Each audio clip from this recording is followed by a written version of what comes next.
Hello everyone, welcome back to Mentally Tough Coaching. Super happy that you're here again and you're staying with me. One thing to remember is that I hope to get out 1-2 videos a week, so keep in touch, stay online, be ready for new videos every week. First thing I want to talk about is adolescent development. The reason why it's going to be in the coach-athlete relationship is that I believe that a good coach is aware of their athlete's development, and they're aware of where their athletes are age-wise and development-wise. So I want to take you guys back. Think about when you guys were in high school. Think about some of those changes that you guys were going through. Might have been really hard for some of you guys. It was pretty hard for me as well. We see a lot of peer pressure put on each other, which can make things really difficult during this time.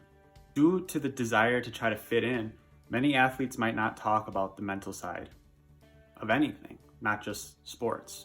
Therefore, I think coaches have a great avenue to try to make athletes feel comfortable talking about the mental aspects of the game. A research study done by Sheard and Golby in 2006 implemented psychological skills training among high school swimmers. What they found was significant increases in 17 of the 18 constructs that they were measuring. Unbelievable. Not to mention, some of these constructs were things like self-confidence, self-esteem, and mental toughness. So because we're talking about high school athletes, the ages can range from about 14 to 19.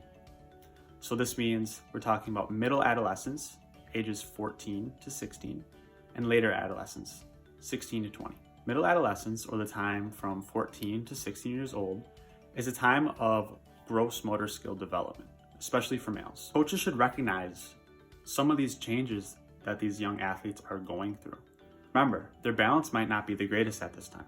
They're going through a lot of physical changes. Muscle mass and strength as well are starting to increase. Big thing is some cognitive changes. The individuals during this time are starting to think more abstractly, and these young athletes may be more creative in implementing different strategies. Because of these changes, it appears that psychological skills training would be great during this time.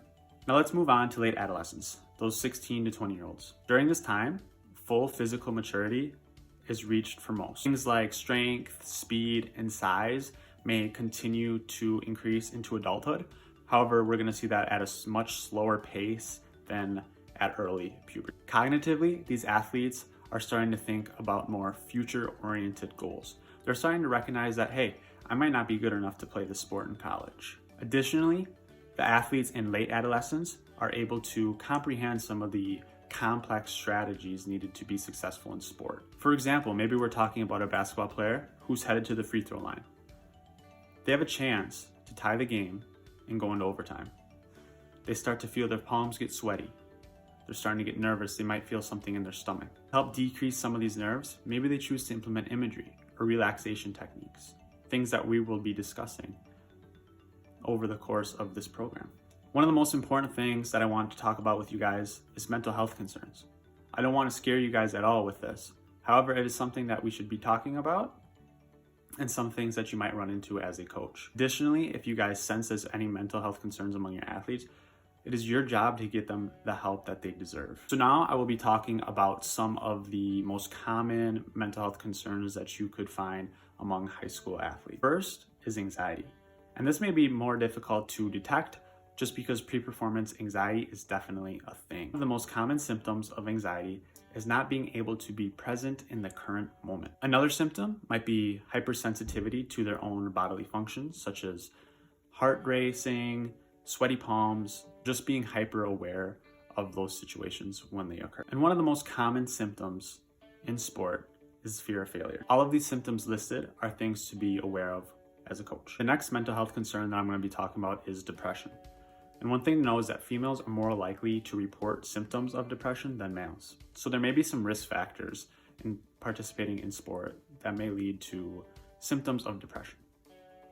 A few of these risk factors may be an injury that causes an athlete time away, an athlete that his personality is directly linked to sport participation, which makes it harder if they are to miss time, or maybe they graduate and are no longer going to play. A few more risk factors are the time demands placed on the student athlete.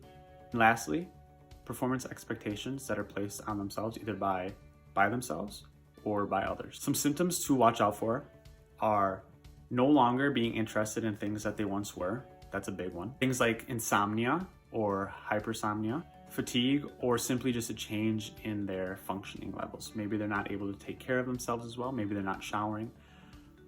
Some things just to watch out for. Last mental health concern I want to talk about is eating disorders. I think this is a huge one. Eating disorders may be more common in sports that have weight restrictions or are more aesthetic sports, such as figure skating, wrestling, or gymnastics. Those who are more likely to have eating disorders are those with a perfectionistic personality, low self-worth, peer pressure, and weigh-ins. So now, what do you do if you're a coach and you suspect your athlete is going through some of these difficulties? First off, ask the athlete in private what they're experiencing and make sure that they understand that you're asking out of a place of care. From there, ask the athlete when the symptoms started occurring, how long they've been occurring for, how frequently they occur, how intense the symptoms are, and lastly, how long the symptoms occur for. It is your job as a coach, if you suspect any symptoms or any psychological distress among your athletes, to get them the help that they truly deserve. And I don't want this to be something that scares you guys, but I want the athletes to get the help that they deserve, right? Obviously, this can be a very hard topic for a lot of people, but I think with the proper care and asking some of the important questions, we can get them to a place where they can get the best help possible. Thank you guys for tuning in again. This is Mentally Tough Coaching, and I'm Teddy Mickelson. Appreciate you guys. Leave a like, drop a comment with any questions that you guys have. Have a great day.